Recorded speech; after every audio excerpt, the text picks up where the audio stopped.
சின்ன வயசுலலாம் வந்துட்டு கிறிஸ்மஸ் அன்னைக்கு பக்கத்து வீட்டிலேருந்து ப்ளம் கேக் கொடுப்பாங்க. அப்புறம் வந்துட்டு கொஞ்சம் இந்த பலகாரம்லாம் வந்துட்டு கொடுப்பாங்க. பட் வந்து அந்த ப்ளம் கேக்கையும் சாப்பிட முடியாது, அந்த பலகாரங்களையும் சாப்பிட முடியாது. எங்கள் அம்மா வந்து சாப்பிட விட மாட்டாங்க. ஏன்னா அந்த டைமில் வந்து கரெக்டாக வந்து எங்கள் அப்பா வந்து மாலை போட்டிருப்பாங்க, இல்லை வந்து சபரிமலைக்கு வந்து போயிருப்பாங்க. அந்த மாதிரி டைமாக இருக்கும். ஸோ வந்துட்டு சாப்பிடவே விட மாட்டாங்க. நான் என்ன பண்ணுவேன், கொஞ்சம் கொஞ்சமாக போய் அப்படியே எடுத்து எடுத்து எடுத்து எடுத்து சாப்பிட்டுட்டே இருப்பேன்னா எங்கள் அம்மாவுக்கு தெரியாமல். ஏன் சாப்பிட விட மாட்டாங்கன்னா அதில் வந்து முட்டை கலந்துருப்பாங்கன்னு சொல்லிட்டு சாப்பிட விட மாட்டாங்க. அதே மாதிரி அச்சு முறுக்கு கொடுப்பாங்களோ அதையும் சாப்பிட விட மாட்டாங்க, அதுலேயும் முட்டை கலந்துருக்கு அப்படின்னு சொல்லிட்டு.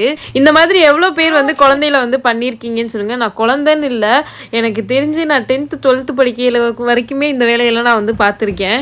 பட் இப்போ வந்துட்டு நான் நினச்சா நானே நிறைய கேக் செஞ்சு சாப்பிட்லாம். பட் வந்து எனக்கு அது நானே செஞ்சு சாப்பிட்றது பிடிக்கலையா, இல்லை அந்த கேக் ஸ்மெல்லே இருக்கனால எனக்கு கேக் பிடிக்கலையான்னு தெரியல.